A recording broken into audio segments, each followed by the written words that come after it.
All right. Hello, everyone. Welcome back to the LCI Green Room for week 4 of the Provoked Book Club. Here with my brothers Sean Collins and Mark Poles of the Buds in Reality and Knocked Conscious podcast, respectively. How are you guys doing tonight? Great, man. Awesome. Great. I want to start this show off by saying happy holidays, everybody. Happy holidays. Happy New Year. Very important day in our history, apparently. And I like to celebrate it as a holiday because, well, it is a holiday. This is a great day. Imagine if for the weather was walking. like the same 4 years ago. How like no one would have showed up. This is a great think day about for walking into government buildings when they open the doors for you. That's all I'm going to say. And stealing lecterns and all that stuff. And Go maybe, inside. Go Yeah. inside. Listen, Peacefully.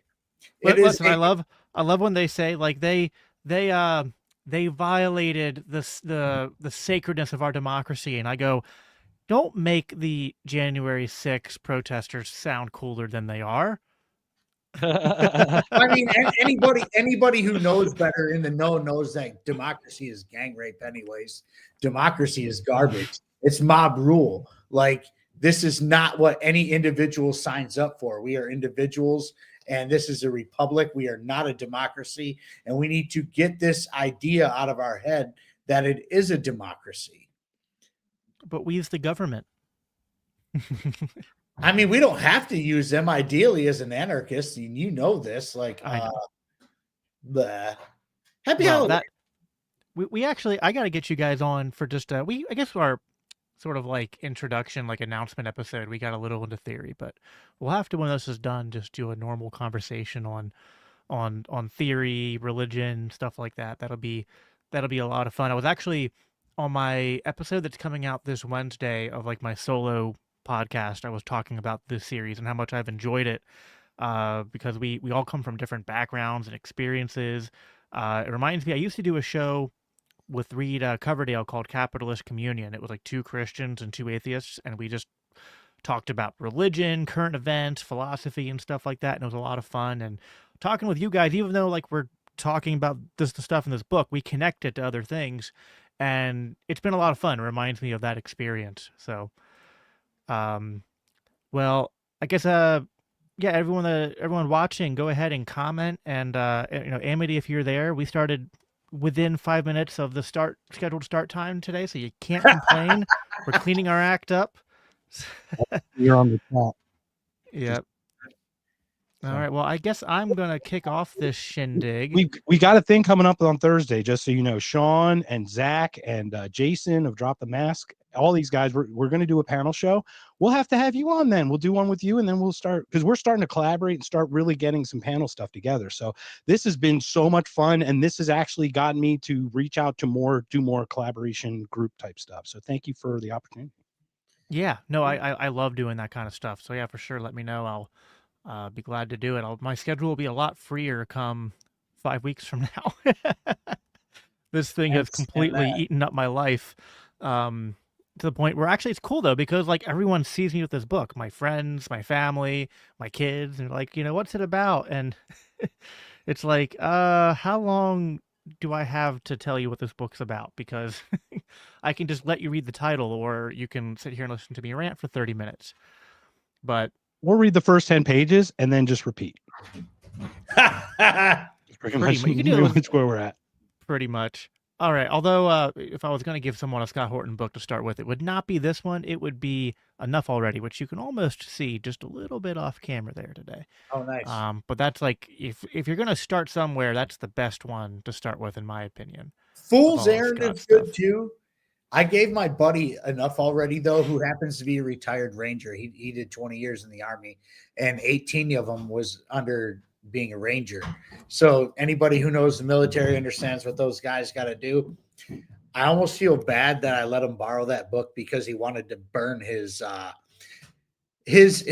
gear. He wanted to burn all his stuff, and I'm like, no, don't do that, dude. Like, you didn't know better, and stuff like that. But whatever.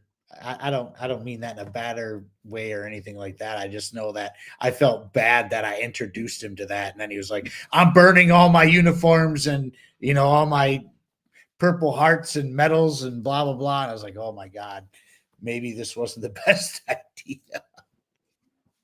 It's a Yeah, hard you break know, though, man, because I was in the same boat. Like I said, I just failed the physical on the last doctor in the military. So I would either been there and or not made it, right? So a lot of us come from that side. It breaks your heart when you hear some of the stuff that happens and that you're connected to it, you know. It's hard. It's tough. That's right. yeah, for That's sure. right. Well, I'm kicking off this shindig. I got section one. We always split it into three sections, and we each one of us takes a lead. So I started off. I'm doing the Maidan Revolution all the way up to the I'm actually very jealous of Sean today because he has the section I would have chosen if we weren't just kind of randomly like doing cycling through a certain order. But you're going to be doing starting with Yes Nazis, which is the section I was looking forward to the most in this book. So that'll be fun. But I'm going to set you up the best I can, starting with the Maidan Revolution. And by the way, just for those of you, because I know we're casting to multiple places, in case you haven't heard already, I'm Jacob Winograd, host of the Biblical Anarchy podcast here at the Libertarian Christian Institute. We're the ones that are helping to put all this together with the help of Sean and Mark, and you guys can find more about us at Libertarian Christian Institute, sorry, libertarianchristians.com. So that's right there at the bottom ticker. All right, let's get into the Maidan Revolution. So obviously there was already tensions because of the many times after after all the promises of the early years of no NATO expansion. We've already covered the last few weeks a lot of NATO expansion, a lot of US and Europe sort of like sabotaging of Russia across multiple different fronts, economically, militarily, all sorts of not very good faith actions from uh, the American and Western European nations. And then to kind of set the stage for the Maidan Revolution, I guess like the first thing I wanted to bring up was that the EU and I think also the IMF were demanding austerity measures and economic reforms for Ukraine, and this did not uh, in terms of like, hey, we're going to have a trade deal with you, but it's going to come with all this, red tape, all this stipulation and whatnot, but what we're going to have to make you do.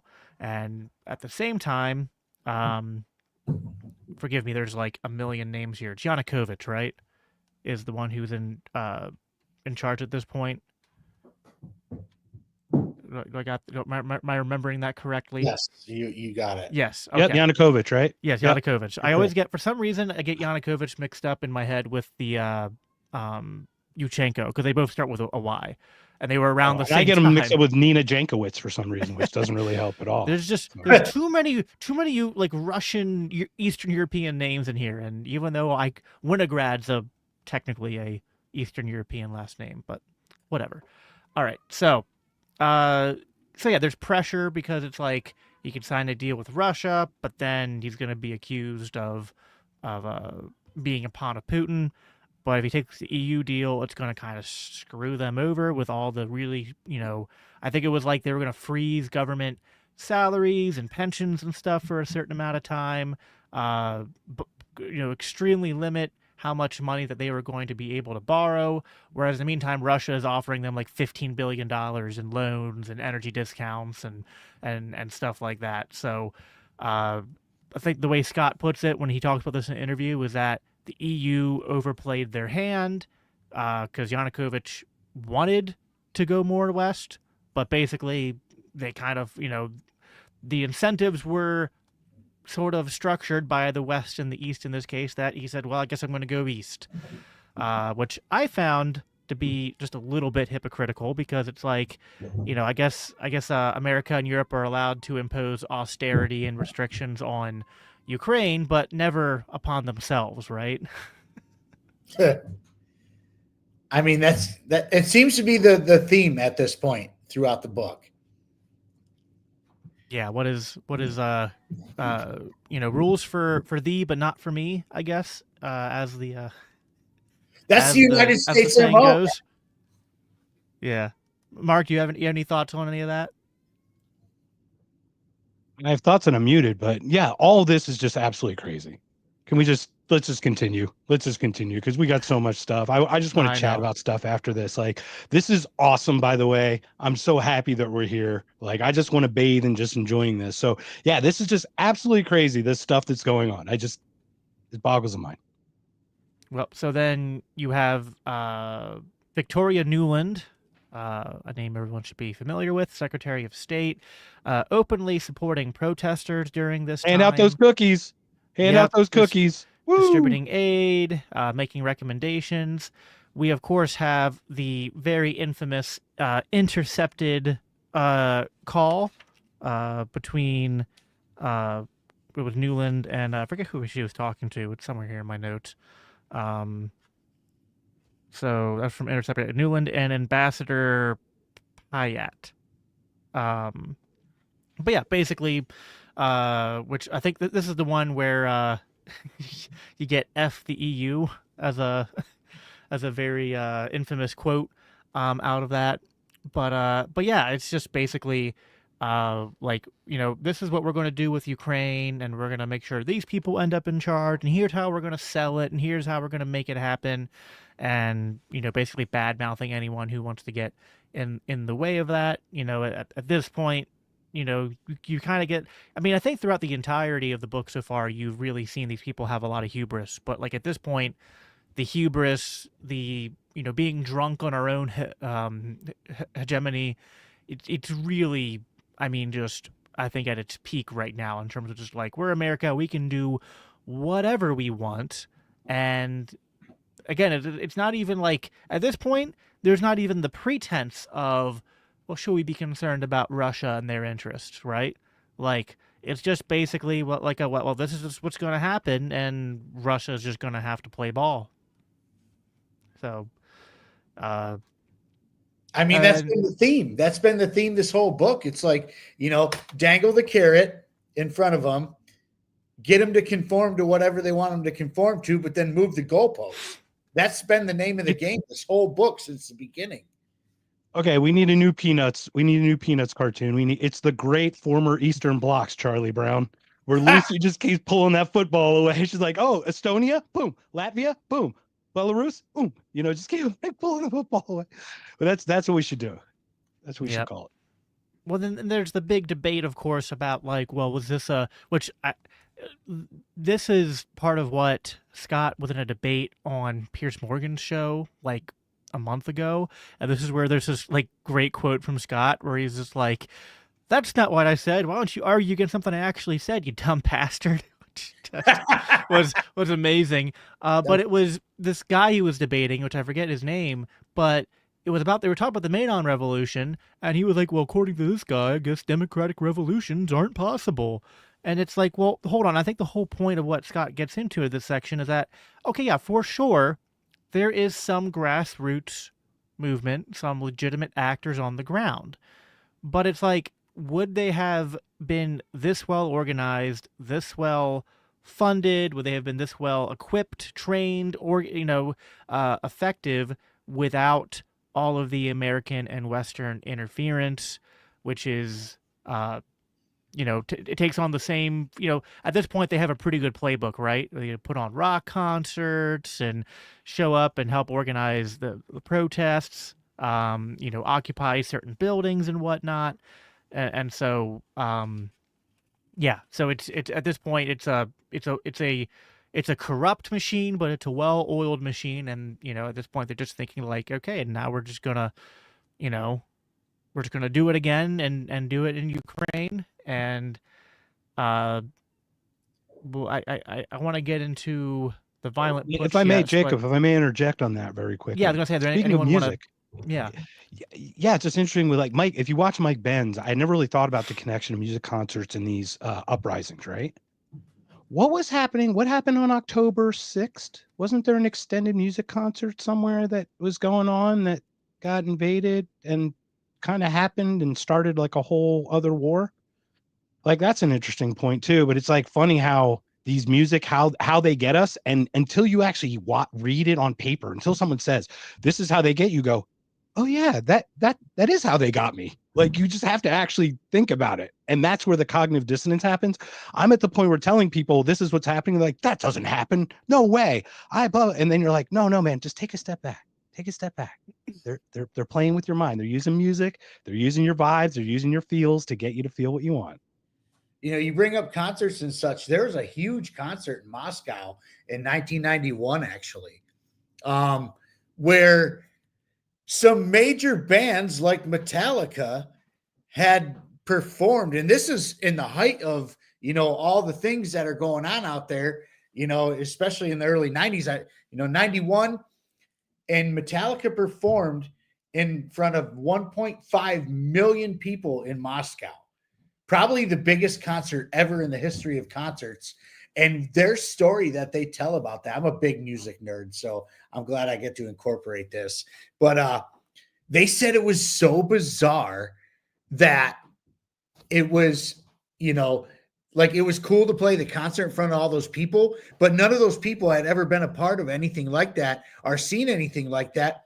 And then to boot, the Soviet police went through there and just started beating the shit out of concert goers during the show because they were getting like they were starting to mosh and stuff, and it was a little too rowdy and whatnot. And so, you know, that's one of those things where like they weren't quite ready for something like that to happen. They didn't know how to deal with it. But Metallica's story behind that is like, wow, dude, because they said like people were so happy and so scared at the same time, pretty much. Yep. The last thing I'll read this little section from the book here, which was uh, one of Scott's citations from someone named Clarenberg, journalist Kit Clarenberg, who was writing about the the degree in which that the U.S. and directly and indirectly through stuff like the NED and all these other 4-letter agencies we've talked about before, like National Endowment for Democracy and whatnot. So he wrote in the hours following Russia's invasion of Ukraine. So he's talking about obviously fast forwarding. The NED hurried to remove any and all trace of its funding for organizations in Ukraine from its website. He noted that while the NED grants database for Ukraine returned no results, a snapshot of the page captured February 25th from 2022 reveals that since 2014, a total of 334 projects in the country have been awarded a staggering $22.4 million, adding that by NED President Dwayne Wilson's reckoning, Kiev is the organization's 4th largest funding recipient worldwide. Journalist Will Porter found scrubbed NED records showing that they had spent $4.5 million on 70 separate projects in 2013 to 2014 alone. So that's just a staggering amount of money just from the NED. And again, and I want to address a comment in the from someone on X who I've interacted with this guy before, Mr. J, who's making just a bad faith argument. He says, I know people who personally attended Maidan and they are still waiting for their paycheck. Again, that's not what anyone, actually, the opposite of what I said. I said what Scott said, which everyone agrees, that yes, there were legitimate protesters there. But there is a legitimate grassroots movement, and then there is how much that grassroots movement will grow and how effective it can be, how organized it can be, when it is, $22.4 million between since 2014, over 334 projects in total. So that's a lot of money to invest. That's just one example from one journalist in this book, right?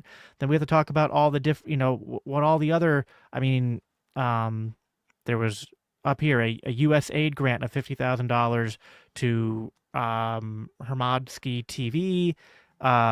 Again, so there's all this money being poured in, all this, Victoria Nuland visiting. The point is that this wasn't like this huge successful grassroots movement, cropped up and then like, maybe America from the side going like, "Hey, we support you," and like it wasn't a democratic revolution that was completely organic, right? Like when you have outside countries and forces meddling in with millions of dollars through direct and indirect interventions, that is it's worth pointing that out. And okay, why are they doing that, right? And it's also important to note here that what they're doing here is essentially that they're not supporting the democratic outcome. Is sort of the important takeaway here. Like in this case, they didn't like the They created outcome of the polls. election. They created polls to counter what the vote was or what they said the vote was. There are clear times when they step in and they go, these polls show a complete opposite. So you can't believe the voting. You have to actually believe the polls. It's like, what? Also, Mr. J, What? I'm Mr. gonna J, I'm gonna let me have this one. Let me have this one. go ahead. Have at it. Mr. J. U.S. geopolitical interests are the root of all evil when it comes to everything that you've seen post World War II. Period. Period. The fact that you can sit there and say that Russia doesn't have a legitimate beef when it's been over and over and tried again, that the United States interference is the reason they went into Ukraine in the first place. My dog, I do not know what to tell you. There's receipts everywhere. The United States provoked Russia into attacking Ukraine because they overthrew their government in 2014, which was the final straw. Ukraine was always a hard stop. We're going to keep saying it every single week, or at least I will, that Ukraine was the hard stop. And when the United States government decided to overthrow their government via CIA and implement their own people, as they do all over the place, see Central and South America, there's receipts there too. Knock yourselves out. I don't have all day to go through this. But you can't just sit there and be like, whoa, Russia is just this big bad entity that just attacked this country for no reason. We went in there, we took their government, we started putting up biolabs. They were warned. They've been warned for decades to not play with Ukraine. And then they did it. They didn't only do it once, they did it twice. Never forget about the Orange Revolution, right? I believe it's Orange Revolution. Yeah, Orange Revolution. Yep. Yeah. 2008 and 2014, right? Is what we're talking about Yeah. here. So please. Let me just read this for those who would listen on the audio version only later. He said, "Wow, U.S. has geopolitical interests. Russia should invade and butcher innocent civilians and perpetrate unspeakable war crimes." That's not what anyone here said. No one here said, and therefore Russia, the book's not called Justified. The book's called Provoked. They were provoked. That doesn't mean that there's I have not a clip blood for on that Putin's later, hands. guys, just so you know. Yeah, keep that doesn't mean sitting there's on not that. I blood. have a clip from Horton and from Kathy Young about that. So I made sure to I clipped that stuff today. But I'll share here's it. the thing. We live biolabs. Biolabs. They've been putting biolabs in there since they overthrew the government. This isn't a hard search. This isn't a hard thing to look up. You can knock yourself out on Google or FreeSpoke or whatever the hell else you're using out there. But this is an absolute ridiculous argument that this is just happening for no reason. I'm sorry, Mr. J, you're wrong. Well, let's There talk is about a congressional video.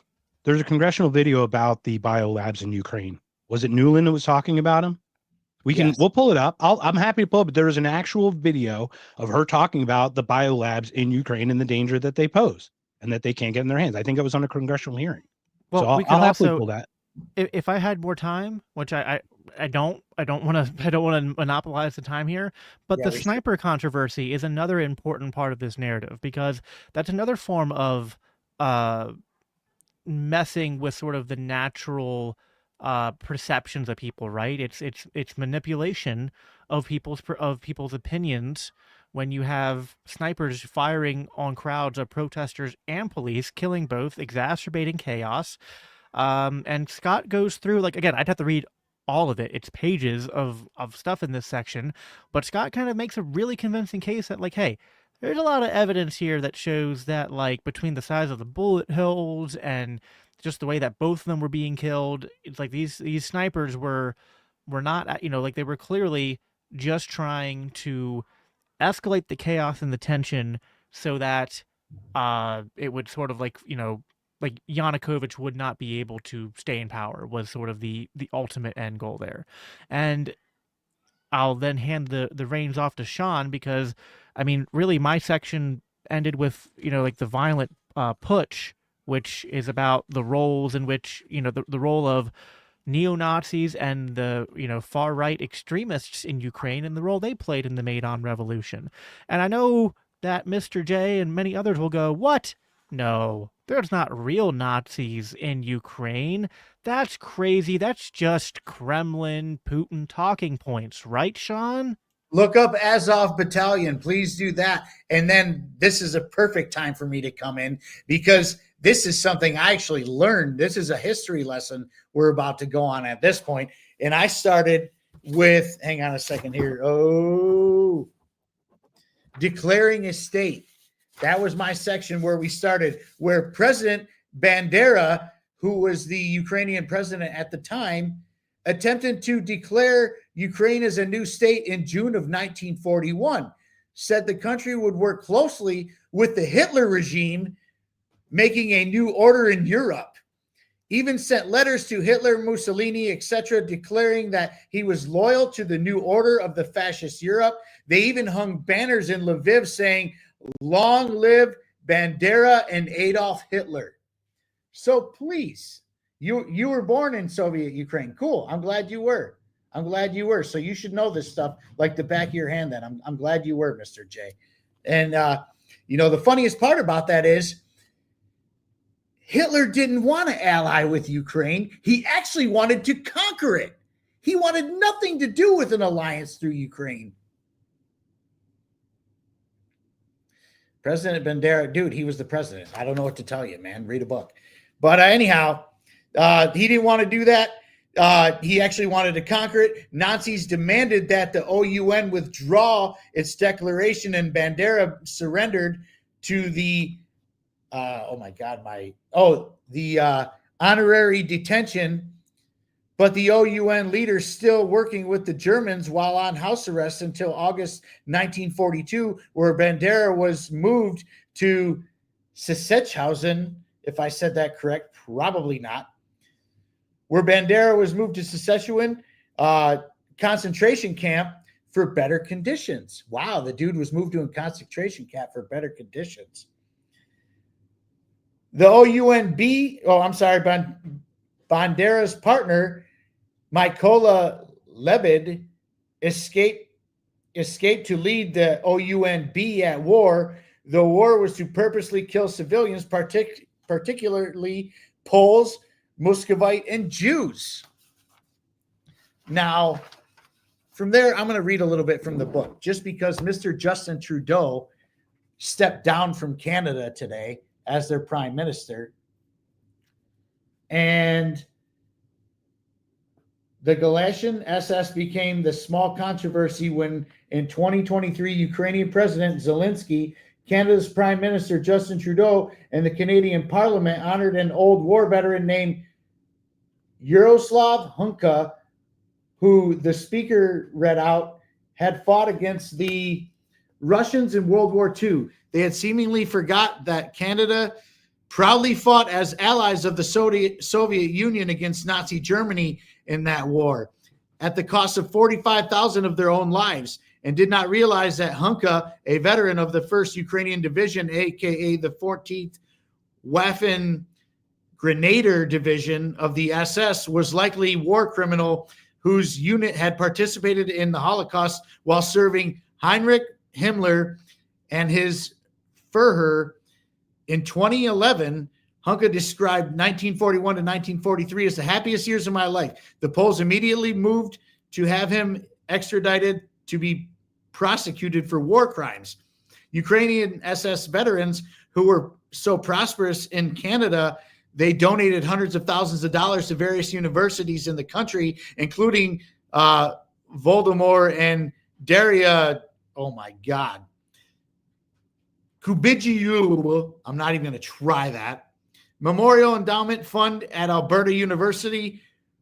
Rudling said Kabubo was a chief collaborator with the Nazis, making Hunka look more insignificant in comparison. It was shown in 2017 that Krista Freeland, the former Financial Times reporter, Deputy Prime Minister of Canada, and anti-Russian hawk, had spent a lifetime citing political influence of their maternal grandfather, Michael Chomiak. It turned out that he was Ukrainian Nazi propagandist during the war who wrote that the Banderist weekly Krivitsky Visti publication that blamed the Jews for Soviet communism and called people to join German Nazis to fight the Jewish Bolshevik threat. She then lied and claimed that this was Russian disinformation. It was not, and she knew it, having helped her uncle write an article about it years before. It was also later revealed that Freeland herself got her start writing for the Ukrainian Weekly, a nationalist paper which glorified Bandera as a Galatian SS. Perhaps this should not be surprising, since Canada accepted thousands of Ukrainian veterans of Hitler's SS after World War II, and to this day maintains monuments of their legacy. Nothing to see here. Everything's fine. From there on, the OUN helped kill hundreds of thousands of Poles and Jews. They rounded up Ukrainian Jews to be slaughtered and or made slaves. And then, oh my God, my chicken scratch is atrocious. I apologize, you guys. The UPA, which is the Ukrainska Povstanch Armenia, or Armia. Oh my God. I apologize for my handwriting, you guys. It's atrocious. Continued to kill Jews from 1942 to 1943. Nazis released Bandera from camp in 1944. He went back to work for Germans. Bandera escaped and went back to Austria and then to West Germany. From there, oh my God, Mykola Lenin, after the Germans' defeat, the OUN kept fighting an insurgency against the Soviets with the help of the CIA. The CIA continued to play devil's advocate for decades. And then I'm going to read from the book from here on out, because my notes suck and I can't read them because my writing sucks. We're going to start here. When Viktor Yanukovych was elected in 2010, he had the courts declare the designation of the Bandera and Shukevich as national heroes to be illegal and replaced it. He fired social nationalists from the SBU archives and Institute of National Memory, put a communist in charge of it, and then closed it down. The nationalists were down but not out, according to the journalist Palash Ghosh. European and Israeli leaders expressed shock in October of 2012 when Svoboda gained that 10% of the electorate in parliamentary elections, entering the legislature for the first time in western regions of Ukraine. Svoboda gained as much as 40% of the vote. I'm really sorry I sabotaged these names. I'm an American who doesn't know them. Then you go to the revenge of the right. But after the coup of 2014, President Petro Poroshenko decreed October 14th, the anniversary of the founding of the UPA, to be Defender of Ukraine Day. Journalist Max Bluntfamel wrote that when European Parliament condemned Yushchenko's proclamation as affront to the European values, the UCCA-affiliated Ukraine World Congress reacted with outrage, accusing the EU of another attempt to rewrite Ukrainian history during World War II. On this website, the UCCA dismissed historical accounts of Bandera's collaboration with the Germans and Soviet propaganda.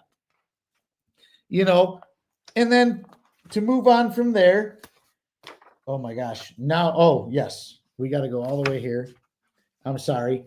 We're going to end it here. And there's a lot in between there where Dude, you can't even read the names and portray as an expert. Dude, fuck you, man. I don't care. You can literally talk all this shit you want, and I literally don't care. And that's that. Sorry, Well, libertarian. hold on. It's not an argument to say you can't pronounce a name. And first of all, none of us are portraying ourselves as experts. We are discussing a book written by Scott Horton, who not only is an expert but has 6,000 footnotes in this book. Right? 6,000. It's a lot, So right? of the 660 pages, 90 of it is footnotes. Yeah. And So so where he's that there you go, right there. right. So it's like, do you want to provide an argument, or do you just want to be like, oh, bro can't pronounce the name? Like, that's My not an favorite argument. character That is so assassinations. weak. That's Mr. right. J, Like is your name blah, blah, blah, blah, too? I'm sure it is. I'm sure it is. So, anyways, Martian. The book is Provoked by Scott Horton. Provoked: How Washington started the new Cold War with Russia and the catastrophe in Ukraine. You can follow Scott on X. I see you're watching from X. If you don't follow Scott, go look up at Scott Horton Show. And Mr. J, yeah, your arguments were above, and we debunked them. So I don't know. Move on with your life. Keep going, Sean. I'm gonna say this though. I was not in Ukraine. I think some things can be true at the same time.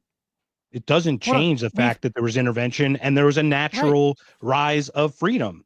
Lech Walesa led a charge in Poland that was much more Poland driven than it was US driven, I would argue. It had US support, but it definitely had more of a foundation of freedom. So I could understand possibly Mr. J was part of that freedom movement or something. And maybe that's what it is. Well, no one is saying that there weren't people on the ground who believed the things that they were protesting and saying and doing. I mean, I think we've said that 4 times now. It's just a matter of like how much more do those efforts go? How many more people are going to be persuaded by things when you throw in propaganda, when you throw in snipers shooting into crowds, and then there's the. I mean, I know, Sean, you can't go over everything, but like, you remember the part where you have lefties there talking about how they were like, sort of like having to overlook the extremism of these Nazis and far right people that were part of this thing, because they were like, well, yeah, they had some extreme views, but like, we wouldn't have been able to do all these different things we did without them, because they were more organized than us. They knew how to start the fires in the cans and how to occupy the government buildings and this and that. Mr. J, keep talking. If I wanted any lip from you, I'd peel it off my zipper. How about that, buddy? Losing Crimea. Oops. Far from getting away from the coup cleanly, the reaction came right away. On February 22nd, 2014, Reuters reported that the U.S. had warned Russia not to invade in the aftermath of the coup after fistfights had broken out in Crimea and some eastern cities between what they called supporters of the new pro-EU order in Kyiv and those anxious to stay close to Moscow. Obama's national security advisor, Susan Rice, went on TV to try to talk them out of it. The administration had won the first round. Now they're trying to call a timeout. Crimean history. Russian under the Catherine the Great won the Crimean Peninsula from the Turks back in 1783. The same year that Benjamin Franklin, John Jay, and John Adams negotiated America's peace with Great Britain after the Revolutionary War. 4 years before our Constitution had even been written. It is part of Russia, like Virginia is a part of the United States. Think about how important the West Point is to the New Yorkers or the Alamo is to Texans. The Russians lost more than 200,000 soldiers fighting to keep Crimea out of the hands of the Brits. French and Ottomans in the Crimean War of the 1850s in an attempt to kick them out of their Sevastopol base. Crimea lost another 100,000 to the Germans and Romanians in World War II, a sacrifice which many have helped to save the USSR from being conquered by the Third Reich. The peninsula hosts Russia's Black Sea Fleet at their only year-round warm water port, cesspool, granting the direct access to the Mediterranean. You can see why they consider it an important, let them let some foreign power try to take San Diego away from the USA and see what happens. I mean, I don't know what else to tell you folks, man. Like, this goes back so long that even the United States doesn't know how to deal with it, except to intervene and interject their will with NATO into properties that belong to another country. They're not wrong. Like, if somebody tries to take Florida or take California or whatever it may be, what do you think is going to happen? The same thing that happened in Crimea. But I digress. We're going to end here, though, and I got to hang on here. Little Green Men. Though Putin later said that he had decided to seize Crimea on the night of the coup in Kiev, it was not until after former president's threat to kick Russians out of the Sevastopol that he removed to take control of the peninsula. On February 27th, our men seized the parliament and oversaw the supposed election of a new prime minister and passage of a resolution declaring a referendum on autonomy, which was later charged to a vote rejoining the Russian Federation. The next day, Putin ordered his men to leave their bases and take control of the peninsula in a single successful coup de main. And then I'm going to read the last little bit of this. Putin explained that NATO remains a military alliance, and we are against having a military alliance making itself at home right in our backyard or in our historic territory. He joked, I simply cannot imagine that we would travel to Sevastopol to visit NATO sailors. Of course, most of them are wonderful guys, but it would be better to have them come and visit us, be our guests, rather than the other way around. For their part, the Obama administration and the other Western leaders focus on their efforts of castigating Russia, demanding their withdrawal and threatening consequences if they did not, rather than engaging in any good faith diplomacy to dial down tensions. Hey, I mean, who's wrong? It's not Russia. Let's push. It's definitely not Russia. Keep pushing. You know, it's definitely not Russia. They're not wrong in this matter. I've said this time and time again during the series that they have a legit beef through all of this. They had the right to take Georgia. They had the right to take Crimea because there's historical things that go behind it. They're not going to let NATO just take whoever. And that, I digress after that. I'm done. Mr. J, keep going, dude. No one cares. Well, it's just there's responses to him, but let's ignore him for now. We can address more at the end if we have time. But Mark, you go ahead and close us out here with your section. All right. So basically, what happens? The West, right, starts shooting at the East. The Azov battalion basically starts plinking at their own people in the East, right? So Russia's the people that are like, what? Where's our protection, right? So I'm so happy that I get the Azov battalion because I am the grandson of a German soldier in 1940s. So I am by blood somewhere in there. There's some Nazi ideology up in there, I guess. After my grandfather served, it became East Germany. They escaped East Germany in 1953 when it was communist. So my grandfather served or lived under Hitler, Stalin, and then Eisenhower, I think, like in his life. Like, I don't know many people who can say they served under all or lived under all three of those reigns, but that's a pretty interesting thing. So what's interesting is Azov Battalion, it is a Nazi regiment, ladies and gentlemen. It is nothing but Nazis.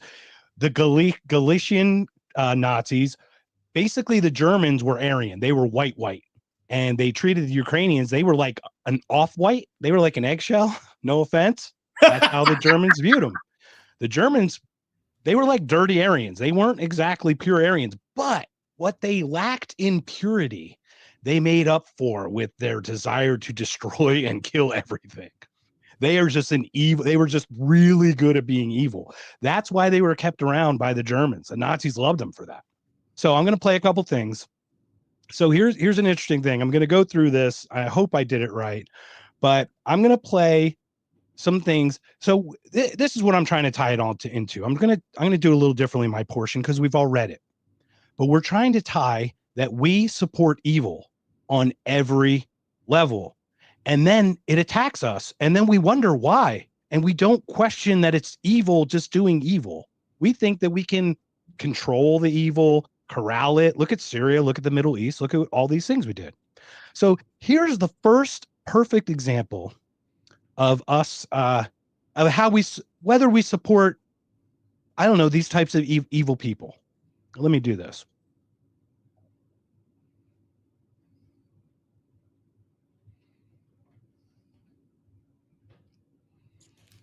Defense-sponsored Warrior Games features liberal comedian Jon Stewart awarding a member of Ukraine's neo-Nazi Azov battalion at Disney World.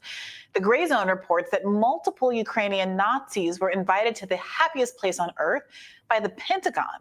But don't worry, his black sun tattoo was covered up when he received the award. According to Wikipedia, the black sun symbol is widely used by neo-fascists, neo-Nazis, the far right, and white nationalists. How interesting. I thought it wasn't it as disinformation to say that we were funding Nazi fighters in the Ukraine, but not only are they using or being protected by weapons and things we've made available for Ukraine, we're actually just giving them medals now, invitations to Disney World. All right. Yeah, we forgot about the medal. You know, pour one out for the disgraced Trudeau. Just resigned. Yes. Well, I'm getting to that one. I've got video of that one too. Let's not kid ourselves. Okay. Once again, guys, did you just see this? We invited Nazis to Disneyland or Disney World to participate in games in the happiest place on earth, and then gave them medals for it. And this is like a Jon Stewart. Now, he might not have known. I will criticize him because he didn't research, but he didn't know. But considering he's a political commentary guy, probably should have known a little bit. Maybe just a little bit. Maybe. Just call crazy. Now, to your point, Jacob. Thank you, Mr. Trudeau. I am going to play this next clip, and I'm going to speak over it because it is in Russian. It's going to be Mr. Putin himself speaking about it. And I'll read over it in the English subtitles. There are subtitles, but just in case the audio portion, right? People are going to listen. So I'm going to share this one. This is a fun one as well.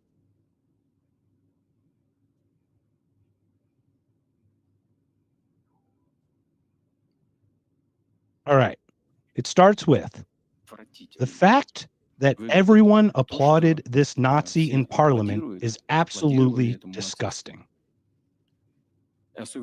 Especially the president of Ukraine, who has Jewish blood in his veins, who has Jewish roots, stands there and applauds a Nazi. Not just to some belated follower of Nazi ideology, but to a person who killed Jewish people with his own hands.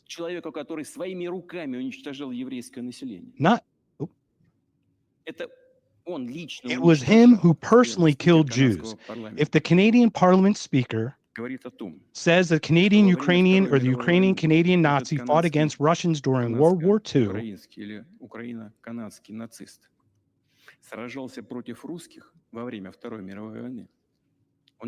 he cannot but understand that he fought on Hitler's side, not on the side of his motherland, Canada.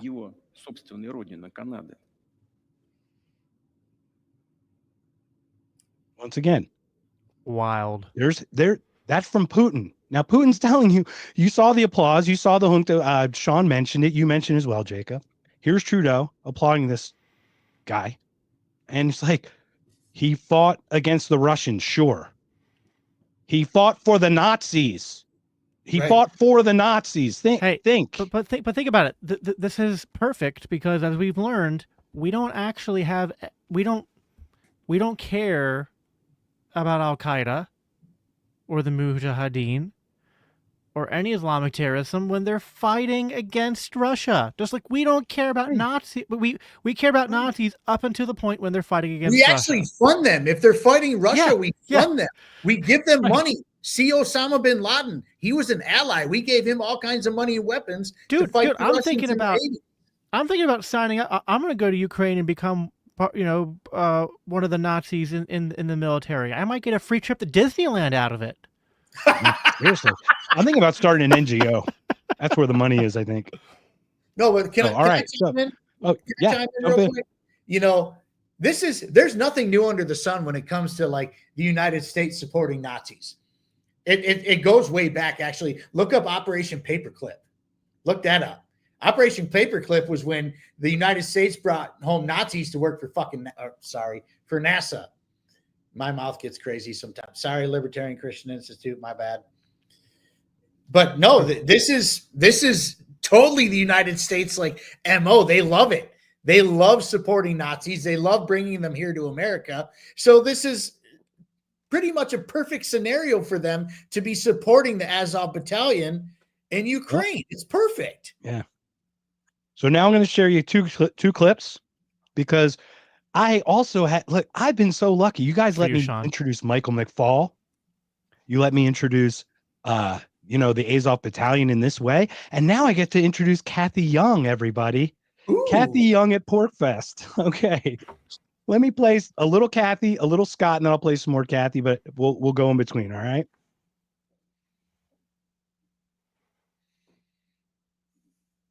By the way, I made this for you, Sean. We're not rated PG-13. I'm sorry. No, I apologize. It's all good, man. Good. I've been very good this whole time until today. I'm sorry. Did you guys catch that? You were listen, Sean. You were provoked. Okay. Yes. That's great. All right. Let me play this one more time because just a real quick thing. Notice how she already gets you to agree somehow. This is the manufacturing consent, guys. This is how they get you. Just listen to her words. And I think everyone will agree that whatever the history between Russia and Ukraine, that was an unprovoked attack. Whatever you think between the history of Ukraine and Russia, which is thousands of years, right? Or whatever, hundreds of years at minimum.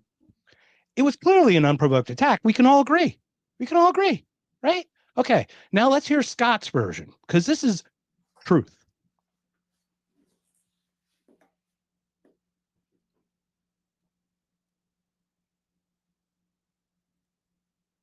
We're in agreement that this war is an aggressive and illegal war launched by Russia into Ukraine.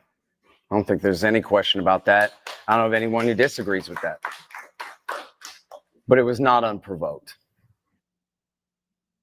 But it was not unprovoked. We all are in agreement that what is happening is awful, atrocious, but it's not unprovoked. So I'd love for you to jump in. Then I got 2 more clips before I call my shots, and then we're good to go.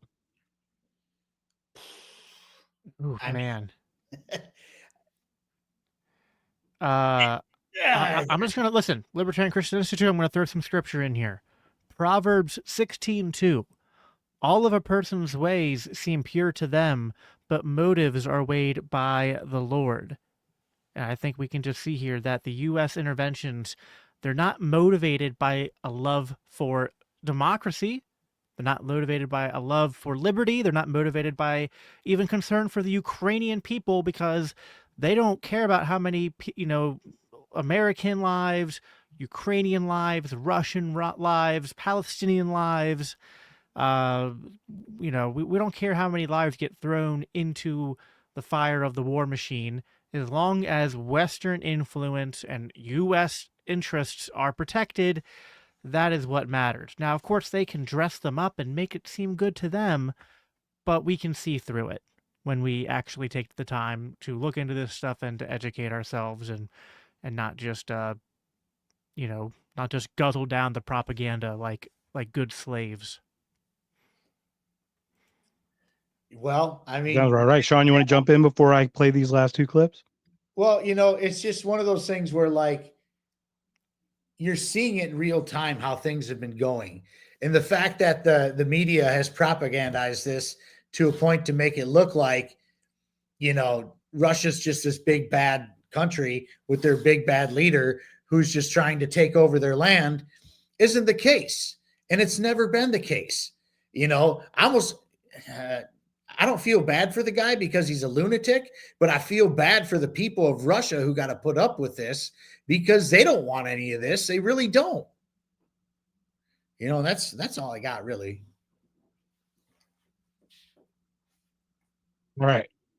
Oh, wait, I'm not muted. All right, cool.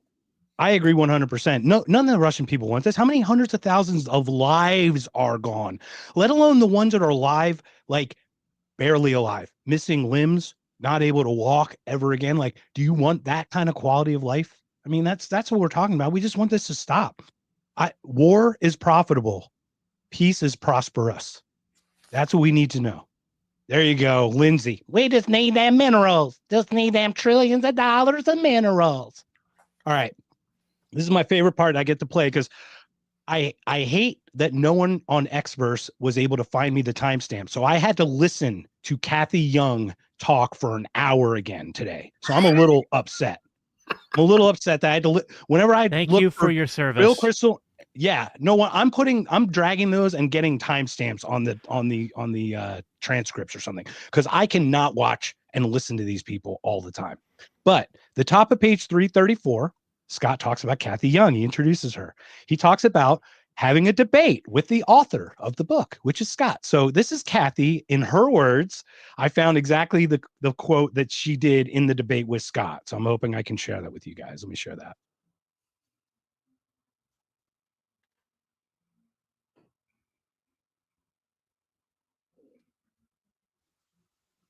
I get into the whole, Azov Battalion thing. Which Of course, you don't want to get into the Azov I Battalion. Well, I could. Tell me on a scale of 1 to 10 how much they love Adolf Hitler. Go. Yeah.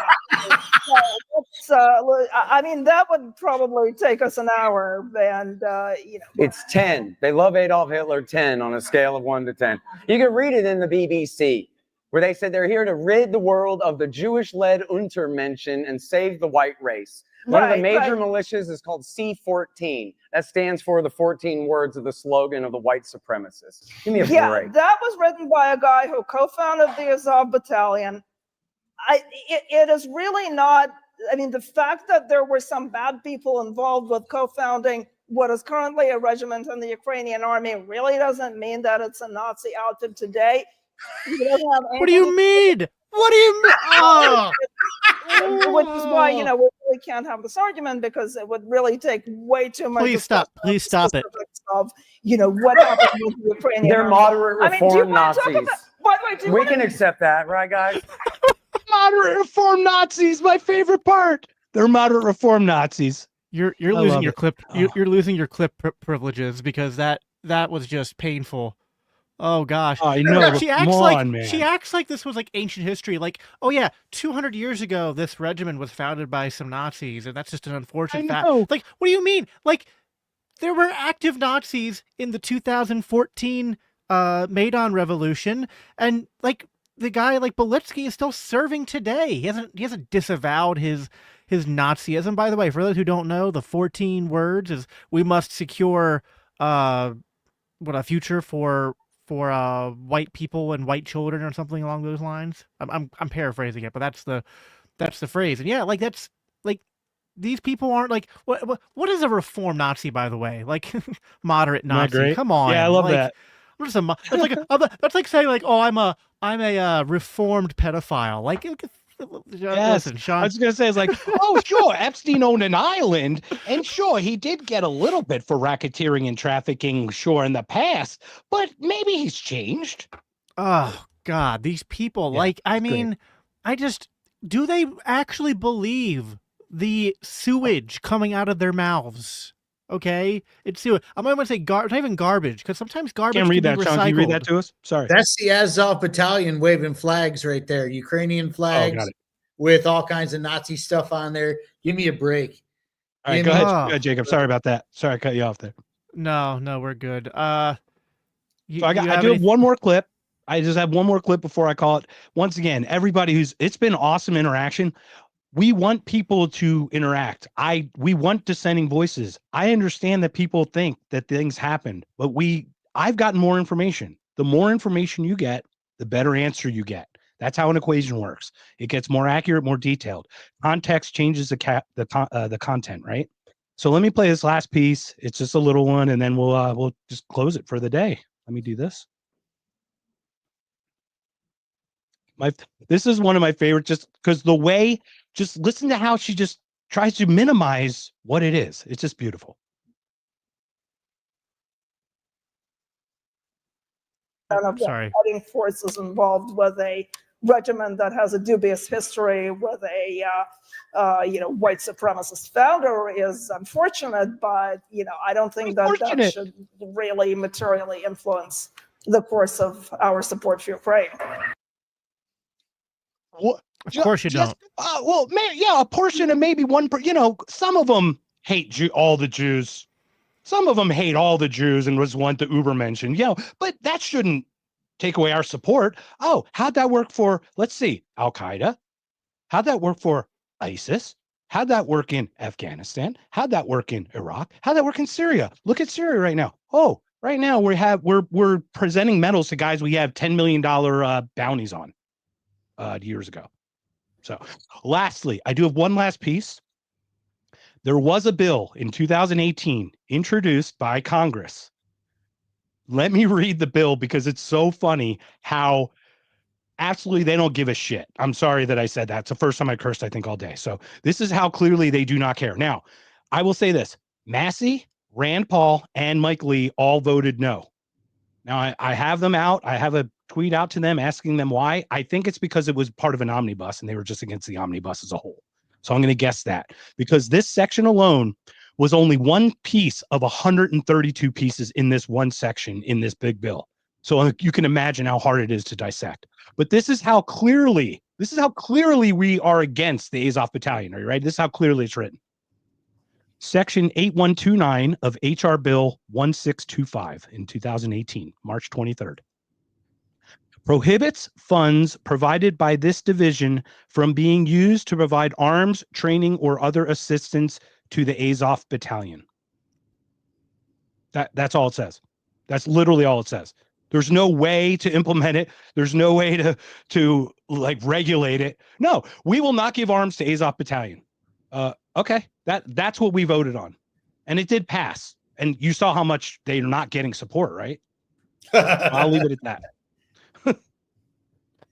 Oh my gosh. Well, listen, let me say something here, just my closing thoughts, and then you guys can give your closing thoughts before we hop out. I have so much scripture I want to bring up here. I'll bring up just a couple more. Proverbs 3:29-30 says, "Do not plot harm against your neighbor who lives trustfully near you. Do not accuse anyone for no reason." So, we expanded NATO up to Russia's borders, and the entire time assumed the worst with them. And the Romans 12 says, "Pursue peace as far as it depends on you." Okay, well, did we do anything to pursue peace? Did our leaders do anything to try to avert conflict? No, in fact, kind of the opposite happened, I would say. And listen, this is not to say that again, Putin's invasion is not morally defensible, but it was absolutely provoked. And as Christians and as libertarians, we have to recognize the role of Western provocation for creating the circumstances where this conflict was possible, because this conflict wasn't inevitable. It's like, even though what Putin did is wrong, it was not in a vacuum, and it could have easily been avoided if a policy of openness and of friendship had been pursued, like Gorbachev wanted, like even Putin wanted at one point, right? Two wrongs don't make a right. And the fact of the matter is that both, to be honest, I think Putin would still want it. If he could keep his power and keep his money, what does he care? If he stays in power, I don't think he cares how. Well, I think he actually thought, the Western way was the easiest, and we didn't let him because we still needed an enemy just in case China didn't pan out. It's a Monroe Doctrine. and it doesn't mean, listen, America would do the same thing as a Christian. I think we would all agree as anti-war libertarians. That's not the way we think that ethics work. That's not something we would justify.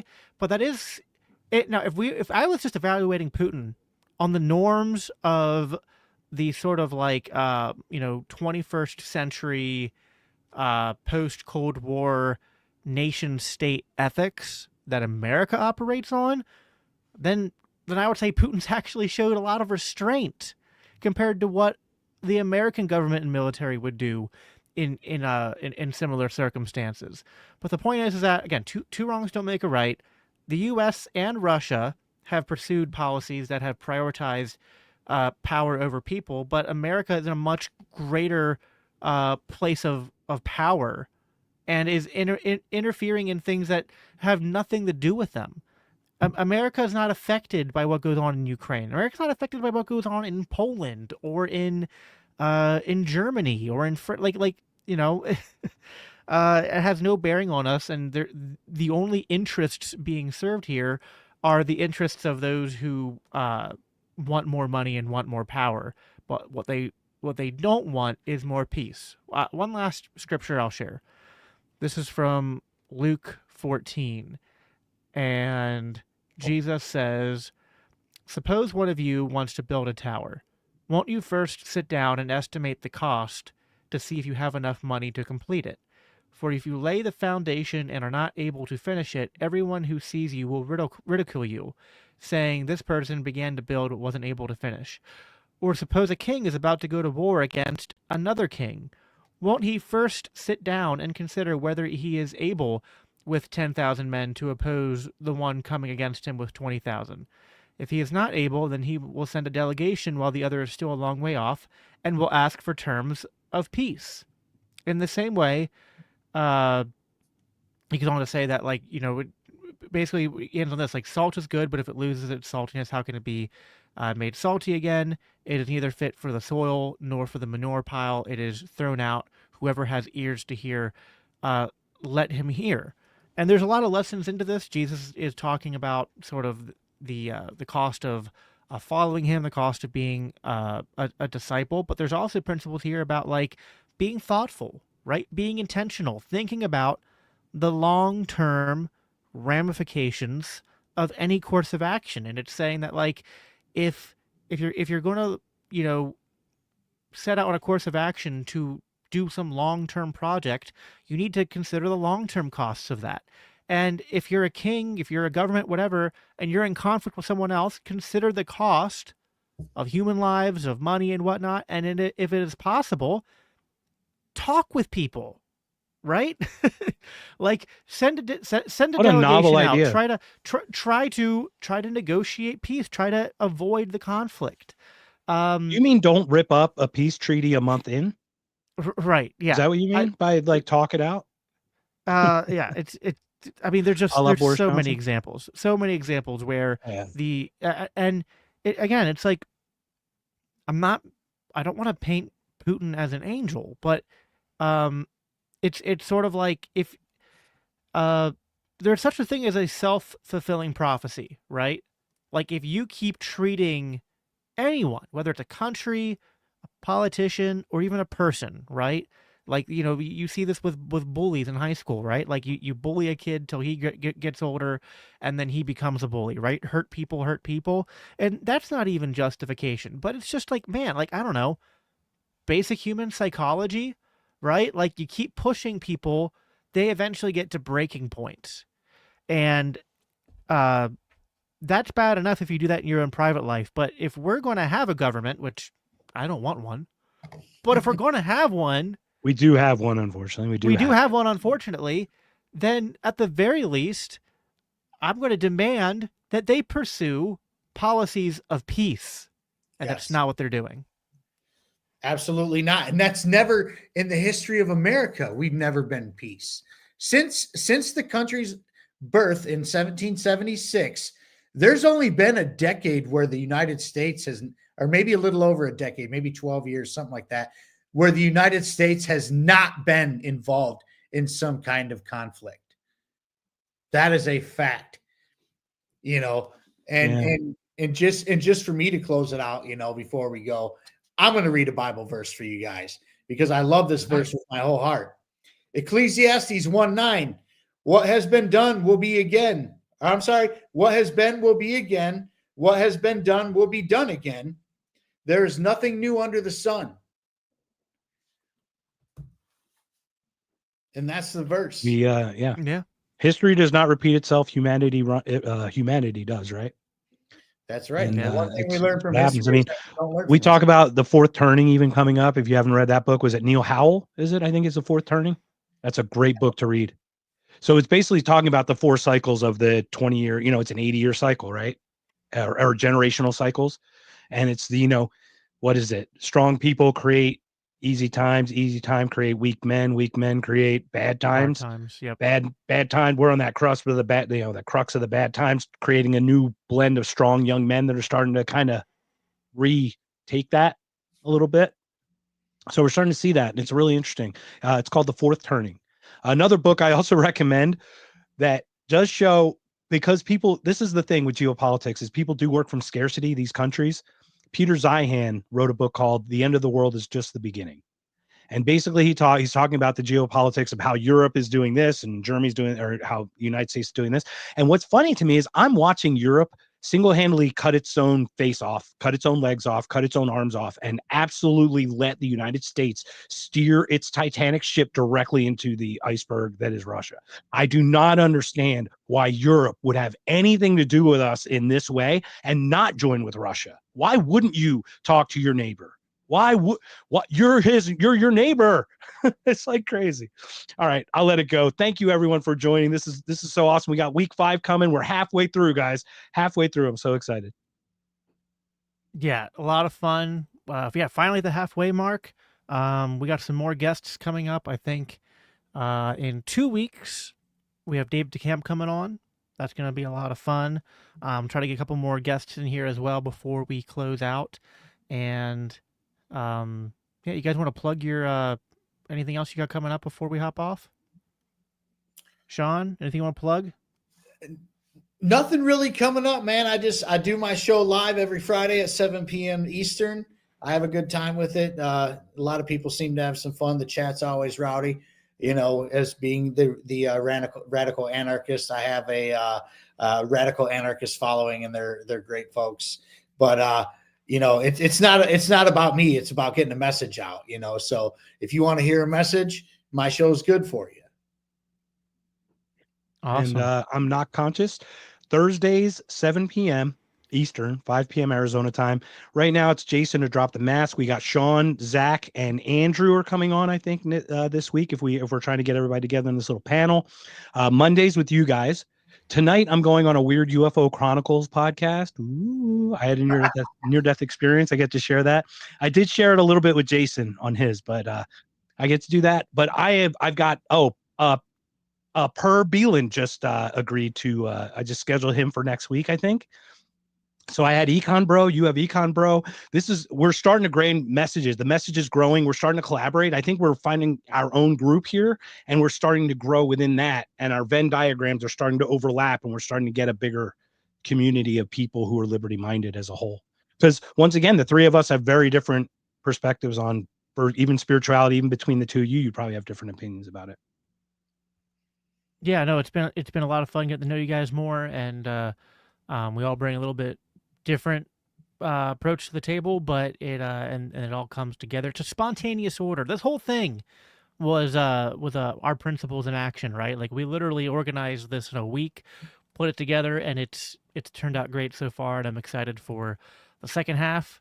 Everybody, just in terms of what I got coming up tomorrow, I'm going to be joined by the one and only Spike Cohen of You Are the Power, former vice presidential candidate who recently came to faith in Jesus Christ. So that's going to be a very fun conversation. We're going to talk politics and religion, and of course the intersection between those things as well.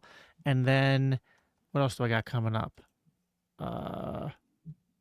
The regular podcast, because I took a break for the holidays, will be starting back up Wednesday, and then again on the 22nd, and then back to weekly after that. So you guys can find out more about that at biblicalanarchypodcast.com. That's all we have for you guys tonight. Make sure you like this video wherever you're watching it before you hop off. Make sure you give this a thumbs up. Make sure you're subscribed wherever you're watching so you get notifications and know when we're coming back. And yeah, look forward to talking with you guys again next week. See you then.